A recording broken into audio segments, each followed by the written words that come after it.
Most people think speed to lead is just about being fast. They imagine a human agent who's magically faster than everyone else, responding immediately to every inquiry. That's how they visualize it. In practice, that kind of speed doesn't happen. It costs time to train people. It costs money to hire them. And it still fails because the human bottleneck remains. You can't scale a reaction that depends on someone being awake and available. The real speed to lead gap is between when someone raises their hand, when they're genuinely interested, and when they get the first genuine contact. That's where most businesses lose leads, not in the milliseconds it takes to send an email. This is AI Lead Generation Agency Marketing, the show about building scalable systems for lead generation. I'm Mikey, and today we're talking about winning the first 6 seconds. Speed to lead isn't a feature, it's the entire operation's first move. You've got to build an instant response flow that doesn't depend on human availability. It's not just fast, it has to be smart. The average lead gets no response for hours, but if you can close that gap to seconds, you win before the buyer even knows they're being sold to. That's what a good system does. It makes the first interaction feel timely and personal, even when it's automated. Here's how to build that system. Step 1. Score and route the lead within seconds of arrival. You don't want to wait for human judgment. A lead scoring model runs in the background, analyzing intent, behavior, or demographics, then routes to the right person or team automatically. That's not just faster, it makes the lead feel seen. It's not about guessing who might be interested. It's about using data to understand exactly where that person stands in their journey. If someone clicks on a landing page and reads through 3 sections, your system should know that they're more engaged than someone who just fills out a form. That scoring model is running constantly in the background, making instant decisions that feel human without actually being human. Step 2. Send first touch by text and email. Not a generic reply, but specific. Say what they asked for, set clear expectations, and offer an obvious next step. A message that just says, "Thanks for reaching out, someone will contact you soon," is robotic and kills engagement. If it doesn't reference their actual inquiry, it's a bot. It has to feel human, even when it's not. Step 3. If they don't reply, activate automated nurture. This part runs in the background, following up with a personalized message every few days. It keeps the lead warm without human overhead. You're not just throwing messages at them randomly. The system is learning from their behavior to know when and how to re-engage. Step 4. Reactivate dormant database leads periodically. These are people who already engaged once but dropped off. You can bring them back at very low cost. That reactivated list often beats new acquisition. And step 5, measure response time and conversion rates from that first message. Not just how fast you reply, but whether the reply gets action. That's where the real learning comes in. The data tells you what works. The one number that matters, response time under 6 seconds. Why? Because buyers expect instant attention. If your first touch doesn't feel like a personal, immediate reaction to their specific request, it fails. A message that says, "Thanks for reaching out," is not personal, it's generic. But a message that references what they asked, sets clear expectations, and offers an obvious next step, now that's personal automation. But here's where people mess up. They think speed means sending anything fast. They skip the specificity. That kills it. A lead who gets a "thanks for reaching out" reply is more likely to disengage than one who gets a response tailored to their inquiry. And that's not just about speed, it's about relevance. Another mistake? Ignoring the fact that a human first touch, if it's slow, can actually do more harm than no response at all. It feels like neglect. When a lead waits hours for a reply and finally gets one, they're already thinking about whether this company even cares. There's also the trap of overpersonalization. If you get the message too specific or make assumptions, it feels creepy or wrong. It's not about spamming details, it's about showing attention. You need to be relevant without being invasive. Finally, people forget that it's not a one-time deal. This system needs to be maintained and updated. Your leads are changing, so your messages have to change too. It's not a set it and forget it tool, it's an evolving conversation engine. Let me tell you what happens after the first touch. The scoring process doesn't just happen once. It's dynamic, it's continuous. As soon as a lead shows interest or interacts with content, the system updates their score. If they open an email, click a link, or respond to a message, that changes their level of engagement in real time. That way, you're never sending someone a message that doesn't match what they're doing right now. The first touch is also not just one response, it's a sequence. When someone reaches out, they get an immediate acknowledgement by text and email. Then, if they don't respond to that, it goes into a nurturing flow. These automated follow-ups are carefully timed and personalized based on the behavior you've seen from that lead.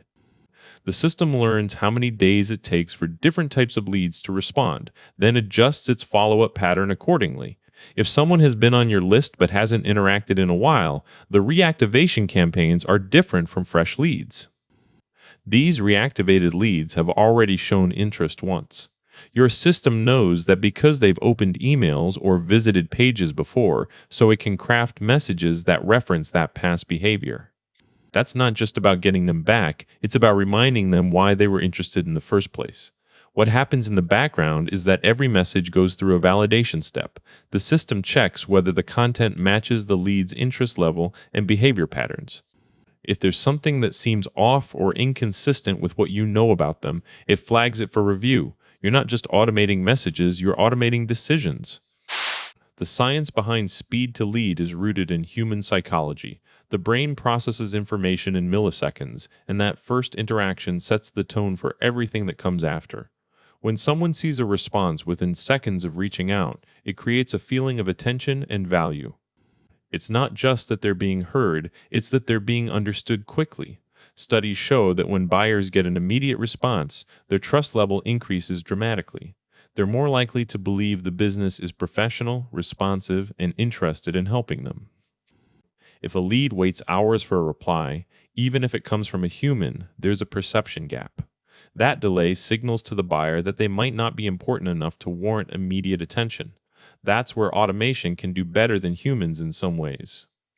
It doesn't have fatigue or stress or personal biases. It sends the exact same tone and message every time. But more importantly, it delivers on the timing.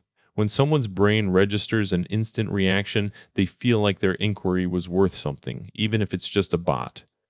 A real-world example shows that a lead who receives an automated response in 6 seconds has a 35% higher chance of converting than one who gets a reply after 10 minutes.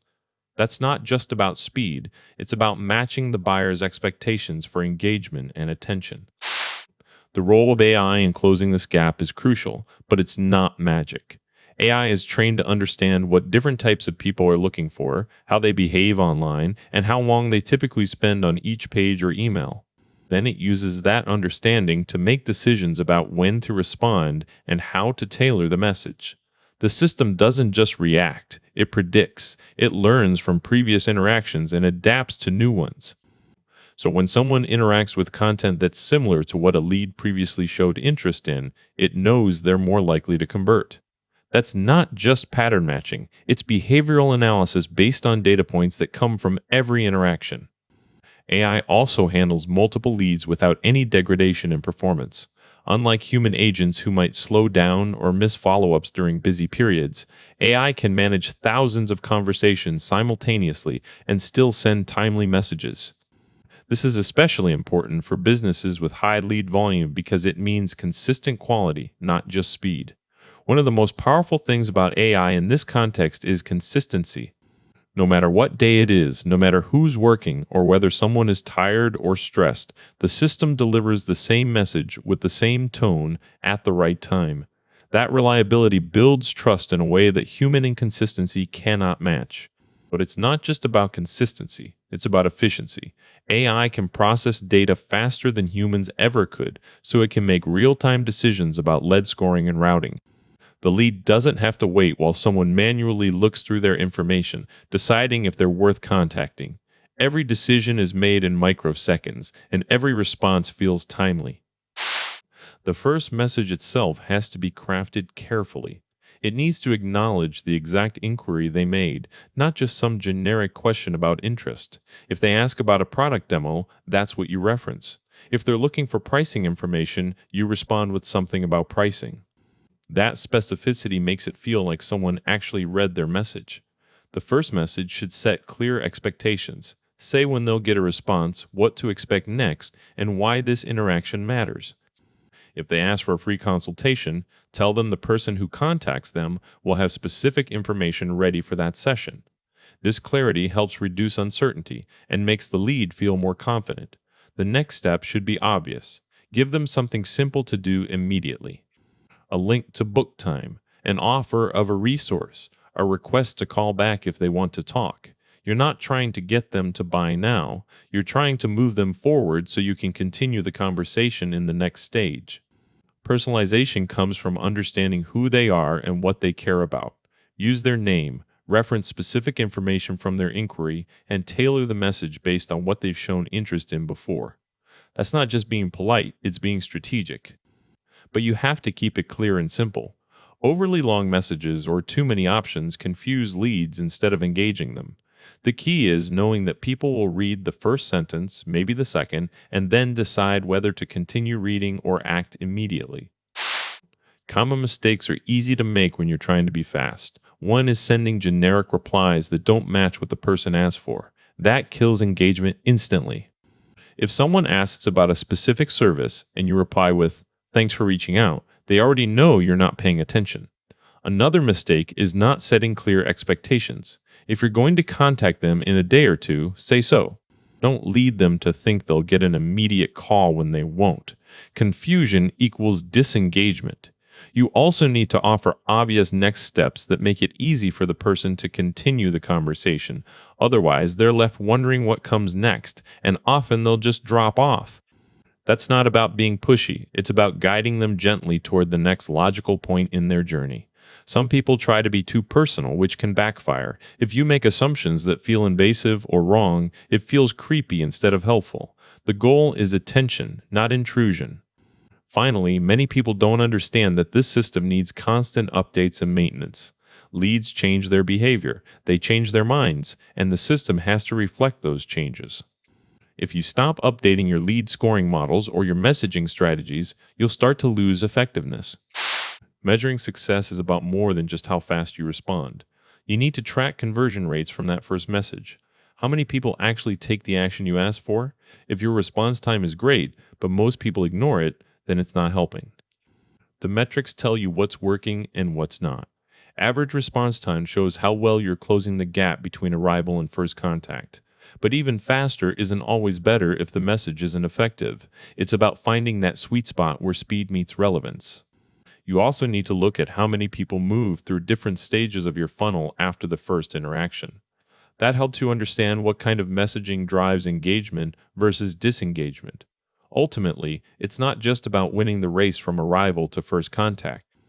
It's about starting a conversation that continues. The system sets up the right foundation so that when someone does respond, they're already primed to keep talking with your team. So here's the loop. First message sent within seconds, specific and human-like in tone, followed by automated nurturing if no reply. If they drop off, you re-engage them. That's how you win the race that starts the moment a lead raises their hand. And if this system is working for you, it's time to look at the full playbook at learn.mikey.ai.